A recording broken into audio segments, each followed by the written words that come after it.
My favorites. He said, anytime you get an opportunity to present, make sure you be brief, be sincere, and then be seated. And I know everybody would like the latter part of me being seated. So one thing that Dr. Joby didn't tell you, I wasn't her first choice. I've never been anybody's first choice, okay? And I have to give you a disclaimer up front.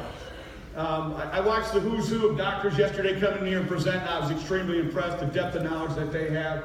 And I'm not going to be as articulate nor as eloquent as those speakers, but whatever I do lack in sophistication and intellect today, I promise you I will make up with sincere passion and honesty. I believe in being honest, I believe in being open, I believe in being humble. Before I get started, I get tired of reading the newspaper and watching the news or listening to the news. When I listen to them character assassinate, the most important job in America is the job that you have. And when they malign educators, I take it personal, only being in the classroom for 5 years. But what you do every single day, I want to let you know sincerely how much I appreciate it, how much this country appreciates it. And I didn't realize the amount of planning and preparation it takes to prepare and to teach, and the sacrifice that you make for the greatest resource this country has, our students. Americans should be on their knees every day of their life thanking God that we have men and women like you that are willing to go the extra mile and make a difference in the lives of others. So I want to thank you sincerely and genuinely for what you do, shaping and developing minds for the future. Because at the end of the day, there's a lot of critics out there. And the critics, sort of like Teddy Roosevelt said again, he said, very few will go down to the arena. That's the classroom. Very few will go down there. They will criticize, but very few will go down into the arena and do what you do. And travel the road less traveled, right? Okay? And you cry with your students, you help them, you feed them, all the things you do behind the scenes that go unnoticed. But the beautiful thing about being a teacher, it's a vocation. And a vocation is a calling. And it inspires me today to be here. That's one of the reasons I told Dr. Joby I came today was any opportunity that I get to share what I know about leadership or any little pearls of wisdom I may be able to share with you. More importantly, collaborate with you, I jump at the opportunity. The other reason is Dr. Lawrence. You take a look at her dossier and her resume and vita, and you look at what she has done for education, and you look at the commitment to excellence, and more importantly, she gets it.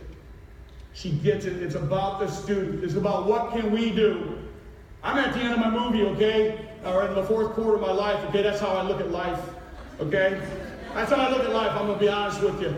That's how I look at life. And so I know I got a window of opportunity. I did some math the other day again, and I did 365 times 50 some years old, and I subtracted it from 28,000. I got about 6,000 days left.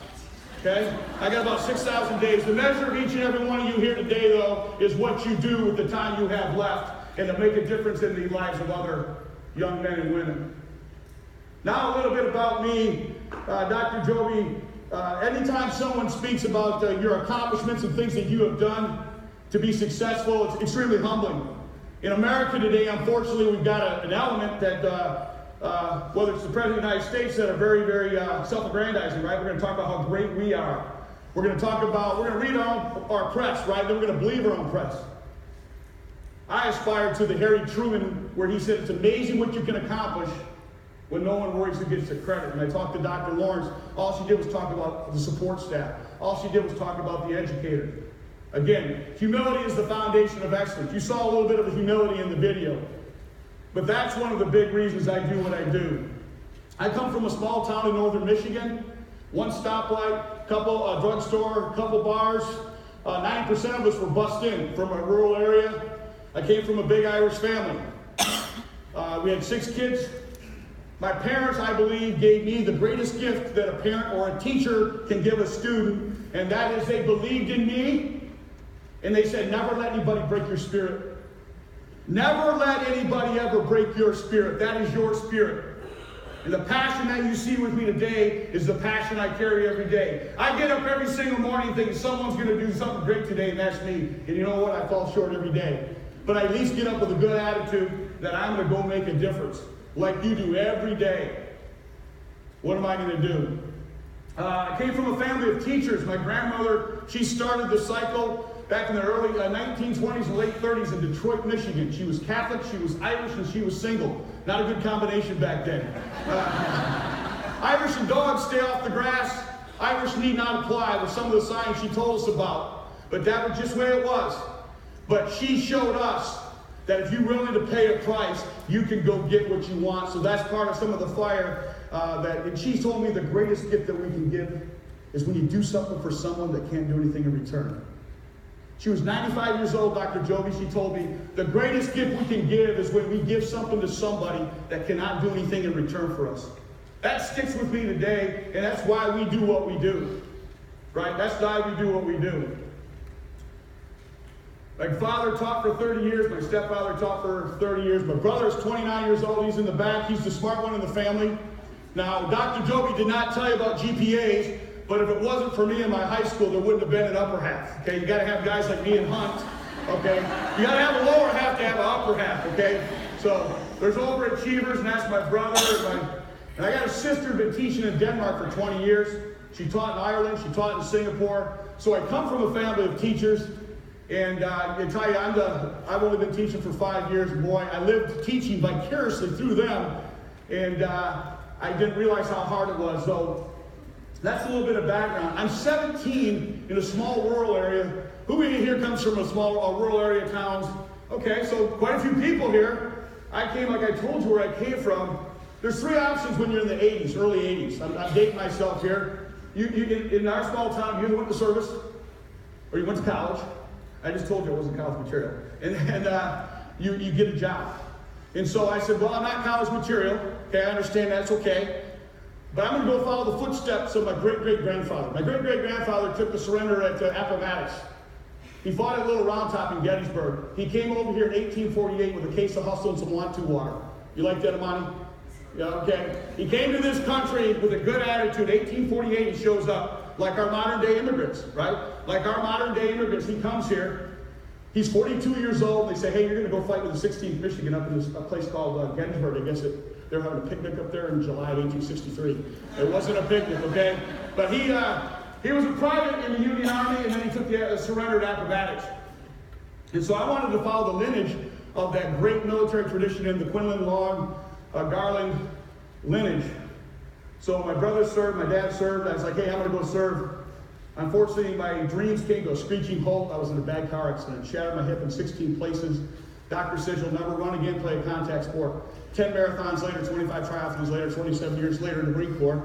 Guess what? Don't tell me what I can do, just tell me what I can do. But the bottom line was, they said you can't go in the service. So I'm permanently medically rejected from any armed forces. You cannot go in the service. Like, oh my gosh, my dreams are shattered. What am I going to do? So you do what you do when you're 17. You get a 72 Catalina. You drive 1,800 miles to Liberal, Kansas, right? Who's been to Liberal, Kansas? Nobody's been to Liberal. Maybe he has. It's sort of like the moon, but less to do, right? Okay? It's sort of like 29 Palms, California. There's me with my Lieutenant Dr. Joby the day he was killed. That's Margelina. Fight like a champion today. That's over in Iraq.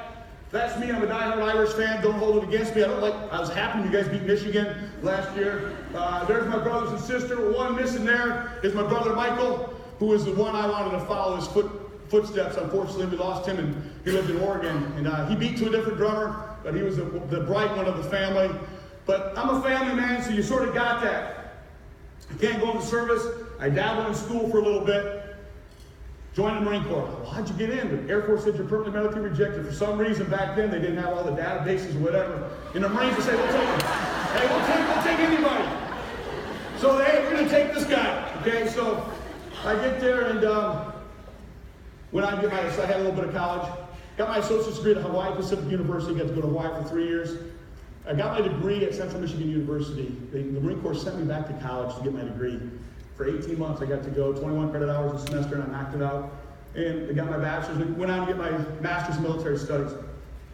And so, 27 years, as you saw in the video, go with your heart, Dr. Joby, which is get out, or go with your pride. Become a lieutenant colonel, lead 1,000 men, more importantly, have 4,000 family members. I had to make a decision. But my beautiful wife here, who's right here, I moved her 19 times, ladies. Moved her 19 times. Okay, I'll tell you right now, she's a saint, and definitely for the guys in here, like I told you, my beautiful wife, everyone you outkicked your coverage. I outkicked my coverage, definitely, with my wife, okay, which means I married up, okay? Any woman that followed me around for 19 moves, I definitely married up, okay? So, again, you get it, I'm a family man. So what we're going to talk about here today, there I am right there. Little did I know that these could be some of my future ESL, ELL students that are in your classroom. I'm in 50 kilometers from the Syrian border in a Sudanese refugee camp. We got Dane here today, who's from the Sudan. Who knows some of the students that I've taught for the past 5 years weren't in this group. This was, who'd have known 10 years removed that I'm going to be in a school with 44 different countries and 38 different cultures, or languages, I'm sorry. But that's me in Iraq, and so many of you have your perception of war. I hate war, I want peace. I was a Marine infantry officer. I lost 3 men in combat, had 20 wounded. The year before I went there, we had 7 killed and 50 wounded. And to face the mothers and fathers of this country, and the husbands, the wives, and the kids, and tell them you didn't bring your daddy home. When mothers walked up and pointed at me, you bring my son home all he's got, that's a tall order. And I would tell everybody here, regardless of what you've read in the paper and what you've seen, 99.9% of the things we did was humanitarian. 99.9%. I was in Rawa, Iraq, right there, nestled right on the Euphrates River, the same ground that Nehemiah, he walked that same ground when he asked the king if he could go back to Jerusalem to build the walls, right? Nehemiah, the wall, Nehemiah 6. But there I am in Rawa, Iraq, a town of 35,000 people. And my mission was to provide security and stability so they could establish self-governance. And it was like the Wild Wild West. I'm just going to be honest with you. And you'll see where I'm going with that. So my job is to go into the city that is under turmoil, under siege. There's me winning the hearts and minds. Winning the hearts and minds is where it's at. The parallel I draw is you all winning the hearts and minds of that young student, that young ESL student. We got 27,241 ESL students in the state of Iowa. I did not realize that. We've got 138 different languages spoken in the state of Iowa in the classroom. And every one of you have a ESL or ELL student. But again, well, I'm over there trying to win the hearts and minds of the local people. Because when you provide a need, you do what? You get trust. Think about that. When you provide a need, you get trust. And so I had to win the hearts and minds of the locals. Their number one concern, those are principals and superintendent right there. That's my boss. This guy here was not a good guy. Every time we got attacked, he was always gone. He was my police chief. And he was in my building with me and whatever. And every time we got attacked, he was gone on leave or something. So, like, hey, I find that kind of ironic. But anyways, we're sitting here talking to, that's the superintendent. We got 5,000 students out of class. We got 300 teachers out of work. And their number one concern, when I sat down with the sheikhs and imams, was we need to get our kids back into school. Unbelievable, the English and just the work ethic that these young students here, not like our classrooms, but they come every day. And some of the stories you're going to hear today on the panel are just going to blow you away about classrooms in other countries. But they wanted to get the schools, but the only way to get kids back in school was you had to provide stability and security to people feel safe. And so we had to do that, and it took time. It took time, but it definitely, after a while, we slowly started to turn the tables. So, here is one of the kids that will be here today, Lakab Brutu. You remember the young man from Thailand that you saw there? I showed him this picture yesterday. This is some of my students that I'm trying to get back to school. That's their house right there. That's the kitchen, and this is them. Who knows if they're going to be right here, future ELL students, Rawa, Iraq. I heard you talk about it yesterday about where a lot of our refugee students come from. Some come from, I think it was what was her name yesterday that talked about that in Des Moines Public Schools, of Iraqi students. We have Syrian students, we have Sudanese students. But right there, they're getting ready to go to school. No bus is going to pick them up, just to let you all know. But guess what? They want to go to school. We got to provide an environment that's conducive enough, safe enough for them to go. And the only way you're going to do that is through winning the hearts and minds. They're getting ready to go to school. They got to walk a couple miles. It's cold right now, but usually it's 120 degrees. Again, just challenging, but they can't wait to get to school. Don't you wish your kids came to school on Monday like you left on Friday? Because usually when people leave on Monday or Friday, they get out of the parking lot, especially teachers, Right, I mean, let's be real. I know you're running a good school if your teachers come to Monday like they left on Friday. If you're coming to work on Monday like you left on Friday, your principal superintendent did a great job. But I got back to saying, hey, how do we do this? And I looked at what we did over in Iraq and what I've tried to do in America today with our ELL, ESL students. Again, I'm fortunate because I've got 44 different countries and 34 different languages in my hallway. Okay? But I go back to Maslow. Okay, I used to think he played for the Yankees. My brother told me he didn't play for the Yankees. He was a psychologist, so he said, you got to look up this Maslow guy. But he talked about, obviously, food, water, and warmth, safety, and security. So those are the basic needs right here. As you saw in the video, my kids, my students come to school hungry every single day. They go home hungry every single day. That's the reality. Well, if you know what they're going through, right, we can get behind here and figure out what's going on, which takes work. It takes patience. It takes persistence. And then, whoops, back to this. Belonging, esteem, feeling of accomplishment. Obviously, you've seen it. You guys have probably got great success stories because you're great teachers, great educators, but they got to feel that they're a part of something. So I've taken that model that I used in building championship teams in the Marine Corps and building championship classrooms in my classroom, where I want the students to come there and feel, hey, they're safe, they're secure, and they're open. And when you provide hope, you provide belief. And when you provide belief, when kids start to believe that they can do it and they can trust it. When I was probably in 30 different countries, there's two universal questions that are always asked. Do you care about me and can I trust you? Think about that. If the answer is yes, do you care about me and can I trust you? That's what the students are asking. They're not coming to school today and saying, ma'am, do you care about me and can I trust you? Okay, it's got to be by your deeds. It's by going the extra mile. And I'm going to show you sort of how we went the extra mile. So there it is. There's North High School. I don't know what I'm getting myself into. Okay, I'm like, okay, I'm from small town America, inner city school. But again, inner city school, Des Moines, Iowa. I think it's why ESPN did the special. We couldn't believe the diversity. Our diversity is our strength. Our diversity is our strength. I mean, I love it.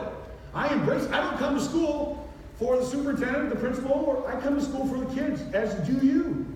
They inspire me. Never forget, let me give you a little snapshot of North High School. 100% free breakfast, free lunch. That means every kid coming to school is getting a free breakfast, free lunch. Largest Title I school in the state of Iowa. 48% transient rate. 48% of our kids are moving. That means that of 1,000, 480 don't look the same at the end. Where are they going? I don't know. I mean, can you imagine those challenges? And just the instability right there, not even half. There we go back to Maslow's security and safety and things like that. But I think 25% IEP.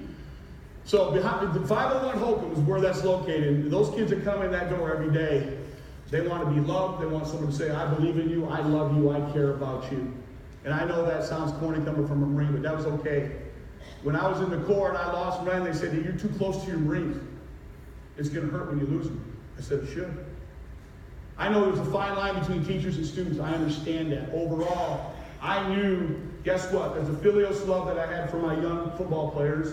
But, overall, a lot of our kids have never had anybody say, I care about you, I believe in you, I love you, care about you. Okay? So those are powerful words. Wow, Amani, I hope I spelled it right. Who is Quinlan Imani? I had the headlines today, and again, I always look at the newspaper, Dr. Joby, as the devil's work from yesterday, because there's not a lot of good stuff in this thing. But I do read, and I know that's hard for everybody here to believe, but I do read, and I see that the Wall Street Journal talks about Jeff Sessions, says it was a lie, Russian collusion. We're all tired of hearing about it. My thing would be, if I had the headlines for a day, would be, who is Quinlan Imani? Who is Moise Laka Brew? Who is Dang? And why should America know? That would be my headlines if you gave to me for the day. So who is this young gentleman? I'm going to profile. You get an opportunity to meet this young man today. An unbelievable panel discussion we're going to have. But before I went a little bit too far. To get to know Imani, I got to go back to 1994. Is that okay if I go back to 1994? 1994, Bill Clinton's the president. Cowboys won the Super Bowl. OJ's out. Oh, look, we got a Cowboy fan here. All right, people are doing this. Fist bumping. I don't know how to do that chest bump thing. I can't get off the ground. But anyways, quit laughing up there, noisy. I saw that. So, in 1994, OJ's on the run too. So that's what's going on in America today, okay? We've all seen the special with OJ. And me, I'm a Sergeant Marines. I'm on the USS Wasp in Haiti. If you remember Operation Support Democracy, I'm in Haiti, off the coast of Haiti. And they just overthrew the dictator there by the name of Aristide. And so now the Marines are supposed to go in there and provide. So I'm doing airfield seizures in Cuba, Puerto Rico, getting ready to go into Haiti. Again, providing humanitarian assistance. Unbeknownst to me, because when you're a Sergeant Marines and you got, 40 Marines that you got to get ready to possibly go into a foreign land, unbeknownst to me, 7,000 miles away in one of the most beautiful countries. Never been there. I've got two friends of mine that are great friends that have been there, that have done studies. In the country of Rwanda, the largest genocide took place since World War II. 1 million Tutsis were slaughtered and massacred in 100 days. In 100 days, 1 million. I cannot imagine the carnage that took place there. And America stood by idly and did nothing. General Delaire, if you watch the movie Hotel Rwanda, was Nick Nolte. If anybody's ever seen Hotel Rwanda, he is General Delaire. I met General Delaire. Deals with depression and deals with anxiety. Is trying to commit. So this guy's a 4-star general that was responsible for the UN forces. And he called the UN forces. He called the Americans and said, this is going to happen. And in 6 weeks, women, children, some got away. And the one I want to talk about that got away was a guy, last name by Mr. Johnson. He's from Burundi, but the fighting in Rwanda spilled over into Burundi. Okay? He got away, and he got away to a refugee camp up in Tanzania, and you'll be able to hear a little bit more about this story. He got away, and he married the love of his life in a refugee camp. Can you imagine having your wedding in a refugee camp? He gets married, and 2.5 years later, they give birth. In 1997, February 2nd, they give birth to that young gentleman right there. It was Harry Mine. However, this is a great story. They call him Mkapa because at the same time that he was born, Mkapa became the president of Tanzania. And so everybody loved Mkapa as the president of the refugees, and they revered him in such high regard. The parents called him Mkapa, so up until 10 years old, he's running around, he's known as Mkapa. Well, then the call comes in, hey, we're going to America, and here's your real name. It's Kwizera Damani. And he's telling his parents, no, it's not. It's Mkapa. But again, that's him right there. There's his dad right up there. And obviously you can share some more. I talked about adversity. I shared with you some of the adversity that I went through, and I think that helps build who we are. I think anything you're all proud of is things that you've worked extremely hard for. Those are those things I'm proud of and gone through the adversity and the challenge, hardships. Unfortunately, watch his little sister and mom die in a refugee camp. Come on. Watch your little sister, mother die in front of you. And think about the ESL, ELL students in the state of Iowa that may be in your classroom that you don't even know what's going on. The reason I know that he shared it with me, he had no problem me sharing it today.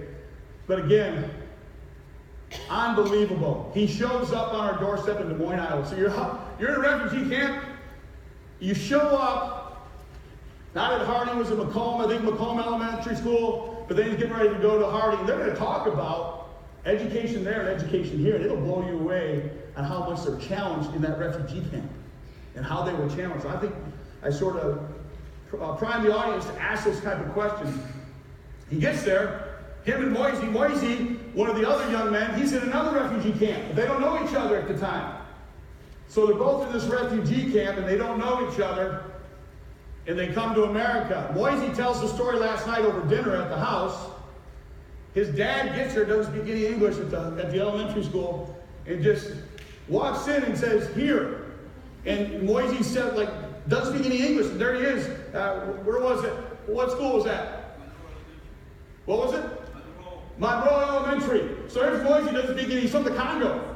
Hey, here you go, good luck. We all drop our kids off, we take them to the bus stop, right? We give them a milkshake, and we say, hey, go forth, do great things. Okay? That's what we do, right? We're in Happy Land. I live in Happy Land here in Waukee, that's how we do it. He gets dropped off, just got off the airplane, 2 days later, he's in Monroe Elementary School. And when he talks about the relationships of the teachers, that took him under their wing and helped him become the man he is today. He will blow you away with the stories of the relationships they established where then he had trust. And when you have trust, you have hope. And when you have hope, you have belief. Unbelievable. So, back to Monty. Understatement about Monty Quazira. He goes 4 years, gets a full ride scholarship, aeronautical engineering. At Iowa State University, becomes the youngest intern ever at Rockwell College.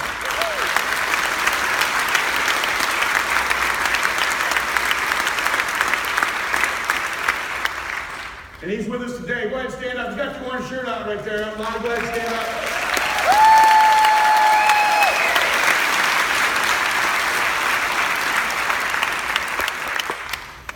And the gentleman right next to him is, you know what you love about them? They're so humble. They would never tell you anything, so I got to peel these things out of them.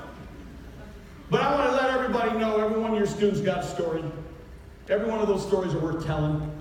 Every one of those stories are worth listening to. We got to start listening. We got to start listening to their stories so we know who they are. What makes them cry? What makes them happy? What makes them want to come to school every day? And I guarantee you can peel it back to Maslow's hierarchy of needs. Something as simple as that. Something as being very intentional. He's at Moody Bible Institute. Goes up to Moody Bible Institute, Dr. Lawrence, with no money. He's got his tuition paid for with not a dime in his pocket. You want to talk about resilience and make it? And go through the first year up there? Amani's in his third year at Iowa State University. He's on the Governor's STEM Council, so I think we should, my brother, if you don't mind, let's take a look at Amani in his interview in front of 2,000 people.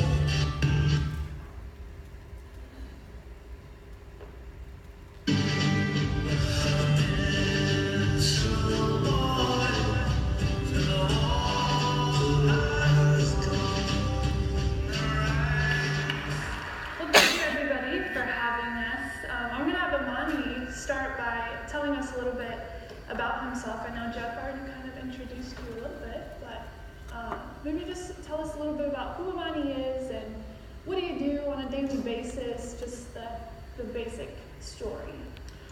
Well, pretty much, as they said, I'm Quizar Imani. I'm a student at Duane High School, and I'm involved in programs such as the ROTC, and I'm just glad to be here today. And you're 18, right? Yes. Senior at Des Moines North. Mm-hmm. And how's that going so far? So far, it's good. Yeah? Yeah. So far? Yes. Okay, so you didn't always live in Des Moines, though, right? Yes. Well, the war started back in 1994 with the Rwanda genocide, and over time it spread down to Waukee, which was where my parents were from, and they had to relocate where they moved to Kigoma, where I was born on February 17, 1997. And we were unable to stay at that place because the cost of living was too expensive. So we relocated again to a refugee camp called Mutabila, where we kind of became my home for the next 10 years of my life. Right, and then at that camp, you went to school, right? We were talking about how school was like there. Yes. School there was kind of challenging. I mean, there was always, like at the camp, it's kind of hard because not many people get an opportunity to go to school. Mm-hmm. So I was fortunate to be one of the students to be able to go to the school. And it was kind of challenging because some of the teachers will whack us with a stick if we didn't know some of the answers. And there's always the stress of meeting the requirement of 80% proficiency to move on to the next grade. Right. Yes. And so then after that, it was in the 5th grade, right? Yes. In 2008, Mm-hmm. United Nations picked your family to come to the United States. Yeah. In 2008, the United Nations selected a group of families that were affected by the genocide, and I think we were chosen here in February 2008. Okay. And what was that transition like? I mean, I can't even imagine what it was like. Well, the transition was very hard for me and my family because we were from a different culture. We come here and everybody speaks English, so the language barrier was very hard for me and my family. Right. So how'd you pick that up then, English? I mean, you're here now. What, 7 years later? Yes. I'm not a math person, guys. Sorry. 7 years later, and you couldn't even tell. So how did you eventually learn English and bring that into your life? Well, over time, I began to hang out with some of my friends that spoke English, and I would stay over at their house, and I would take a dictionary with me so I could actually speak English to get what I wanted, as they didn't speak my language. So that kind of helped me excel in my ELL class, and because I would be using the applications I was learning in that class at the house, at my friend's house. I remember we were talking yesterday, because we've had this conversation already, guys, but we were talking about this yesterday, and you mentioned how you brought a dictionary with you. Yes. And you would actually read through the dictionary and would pick out words to say what you needed to say. Yeah, the dictionary was helpful. Yeah.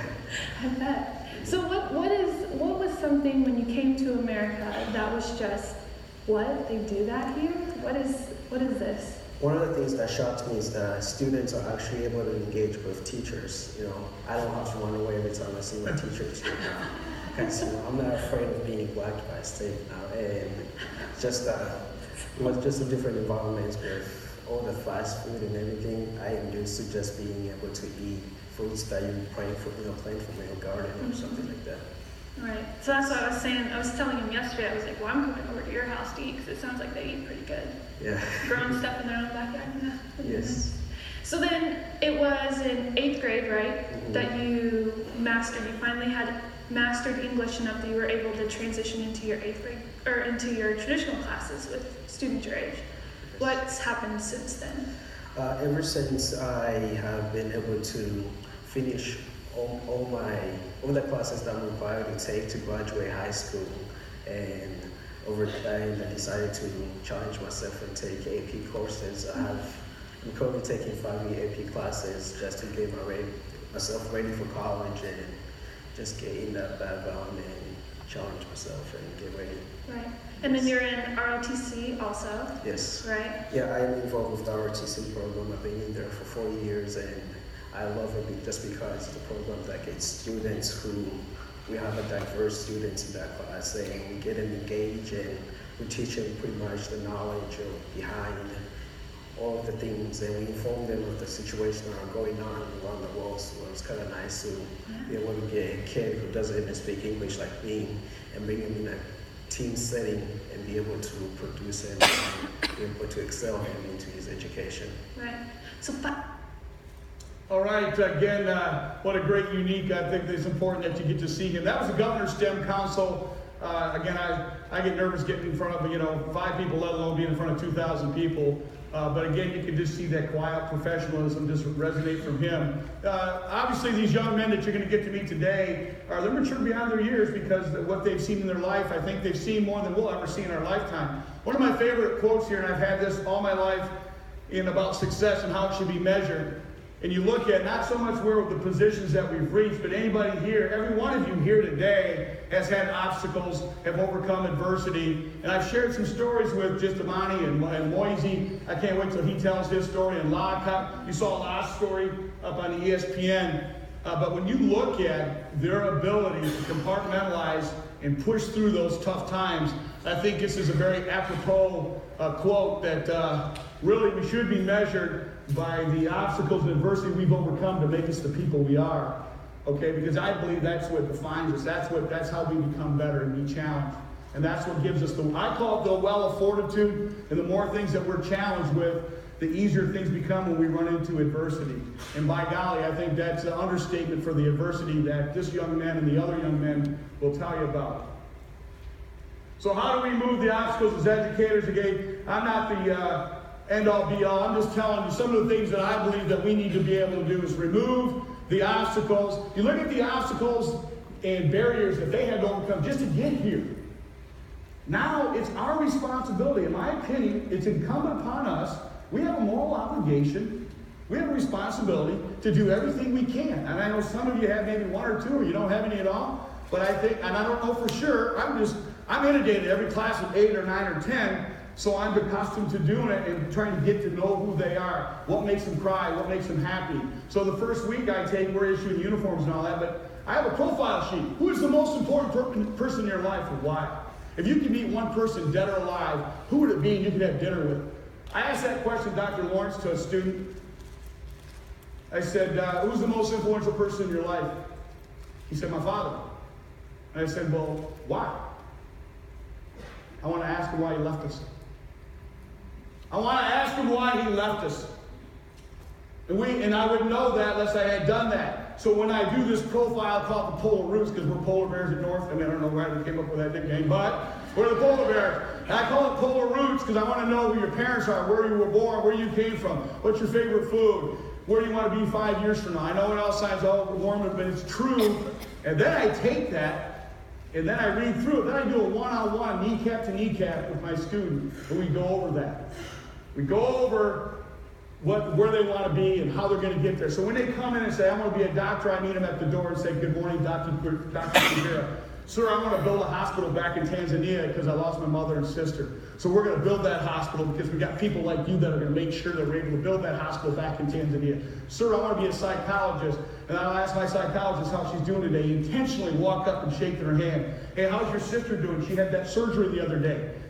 It's emotionally draining. However, now all of a sudden they start to open up, right? I call it the suitcase of life, Dr. Lawrence. When we're little kids, our suitcase is wide open, right? We're babies and infants. You as parents put in good, bad, and different. And our kids, right? The kids, parents, teachers are the books the kids read every day. I always say, kids, parents, you parents, the book the kid reads every day is you. And every day you're putting something into the suitcase of life. And as they get older, though, here's the bad part, the suitcase starts to close, which means that they're going to have what they have for 14 or 15 years. Then it's shut. You might be able to stuff some things in the side pocket, but I think you start to develop and shape who you are. We got to find a way to open that up a little bit and maybe find out some of the experiences. That's my metaphor, right? The suitcase of life that you all carry. How do we get back into that and sort of peel back who these people are, who these young men and women are, and how can we foster an environment that is conducive for them to have the same success that you give your children? So, go back to Maslow. Here's your future ELL learners. This is in Des Moines. This is one of my students. He's from Liberia. And there's just like 7 brothers and sisters. We're over there delivering food. Any of the things that happen here, I happen to be the conduit of delivering the food. I got in front of a lot of influential people in the community. And they're the ones that provided the funds. I was just fortunate enough with my team and my coaches to go over and be able to do this. Our kids are hungry. They're hungry literally, they're hungry figuratively. And we've got to be able to feed them. We have to feed them. And so here's just a picture right there. These are basic security needs. And when you start to meet those needs, right? But our kids, unfortunately, they vacillate back and forth, from here to there. Sometimes they feel safe, sometimes they don't. Sometimes they're hungry, and then they're that and that, they got that and that. And then we want to get them up here, right? We want them going to Moody Bible Institute. We want them going to DMAC. We want them going to Iowa State University, where they start to develop. Hey, here's Amani's potential. Our job was to close Amani's potential gap. How do we close the gap? Okay, there's a lot of ways to do it. It takes the village. It really does. It takes all of us to do that. Okay, right there's a young man. He's going on a full ride football scholarship, lost 100 pounds. Now he's 6'3", 275 pounds. Never believed he could do something. Father walked out on him. And obviously he's hungry every day, him and his brother. So he's on a full ride scholarship. Hopefully he will do some good things there. This young man here is Moses Dway. Dan, you know Moses, right? Moses is one of my students, and he says, sir, he told me about, hey, the family's struggling right now for food, so we went shopping. And so we went shopping. My mother loves yams, so we got to get some yams. We got to go get yams. And so all the things, right, they eat so very, very healthy. Moisey was at the house last night, and I had all his pizza and food. He just wanted the fruit. Did you eat all the fruit this morning for breakfast? Almost. Okay, but I mean, at the end of the day, what am I doing? I'm providing a need. When you provide a need, I get trust. People say, wow, you can't really go into somebody's house. Let's talk about these home visits. And in my school, it's like, unique contact point. When you get a unique contact, do the drop down, put in there. I talked to Johnny today about his assignment. Okay, then put in your unique contact point. I have 100 unique contact points every day. I don't have time to put it in there. Seriously, I'm in the dream build business. As you don't already know, I'm in the dream build business. And the road to success is always under construction. And so I know that. So my thing about it is, how do I help remove some of those obstacles so they can laser focus? The football field was a sanctuary. You saw the kid, he threw a pistol into the river and said, I changed his life. He said, I was going to bury him. Who is this white guy, he asked? You saw that? Who is this guy? I didn't go in there and say, hey, today I want you to like me because I care about you. I told him right off the bat, you guys don't know me. You don't respect me. I understand that. Respect comes from deeds, from doing. And the whole idea is, you got to think about the young men that I coach, and I have in my ROTC program. A lot of them, men have hurt them. Men have hurt them because they've walked out on them.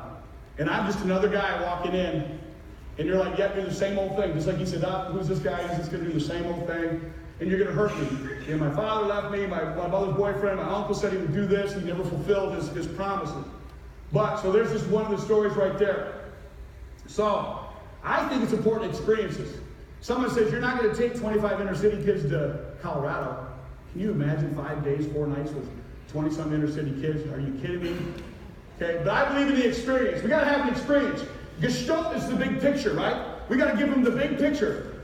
Dr. Joby, a lot of our kids have a myopic view of the world and what they can do and what they can't do. They're like, well, this is it. Just because I live on this side of the tracks, it's my permanent address. No, it isn't your permanent address. If you like it, that's great. But if you want to go to the next level, guess what I'm doing? You're going to meet me halfway. We're giving too many fish away, we're not teaching them how to fish. We're giving too much fish away, we're not telling them how to fish. These young men know how to fish.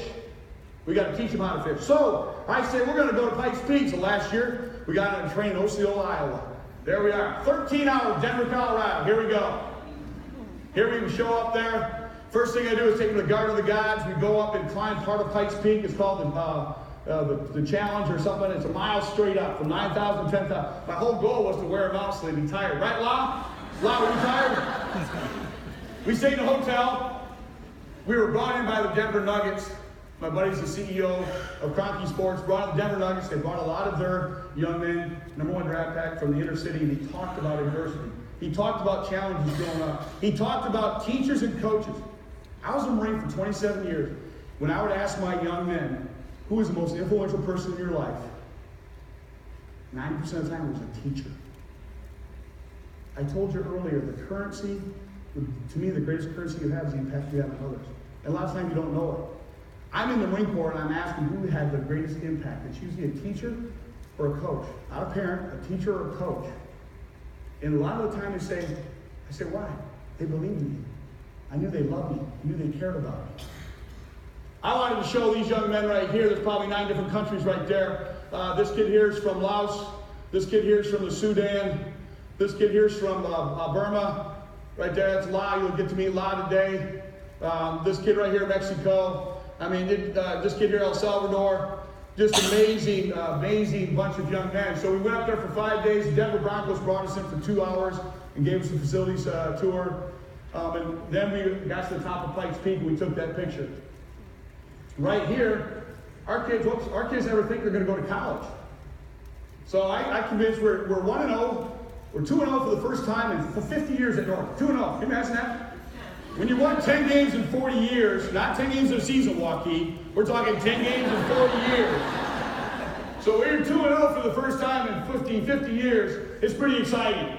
So I convinced my principal, let me go up the day before, on Thursday, spend the night in a hotel with 50 inner city kids, and we're going to do a school visit. I want to take them to admissions and have admissions at Morningside College, show these kids and walk them through and take them on a campus tour. None of them had ever done that. Again, another experience. Here's an experience about you too can have this. I mean, these kids are on top of Pikes Peak. I mean, you're on top of the world. They're on top of Pikes Peak going, wow. Boise and Amani were on the physical fitness team. I took them to San Diego. They competed for a national championship. They finished 3rd in the country. They got to see the Pacific Ocean. Another experience, right? Another experience. And that's what this was, an experience, a college experience. First year, everybody says you didn't win many games. He said, we never lost a game. We just ran out of time. And what I mean by that, and we never lost, we never quit. Because the life lessons I was trying to teach them on the football field, I was trying to get them ready for the big game of life. Because I know life is hard, life isn't fair. So my thing was just get ready for the big game of life. And I got all these people telling me how great they are. And I always tell the coaches, hey, you know what make great football teams? Great players. Just like, you know, I mean, at the end of the day, but at the end of the day, I wouldn't trade any of my young men for any other team. It was just an unbelievable experience. So I wanted to give them an experience. So here's some of the things I'm talking how we remove the obstacles. Here's the front yard. We're holding court here at Happy Land. Happy Land is Waukee. They interviewed me in the paper once and said, where do you live? I said, well, I live in Happy Land, right? All the kids are above average. All the men are good looking, you know, whatever. It's all a little bit of Garrison Keillor there, right? Garrison Keillor, right? Everybody's above average. I'm like, if everybody's above average, you know, what's average? So here they are in the front yard. They came over to break bread together, you know.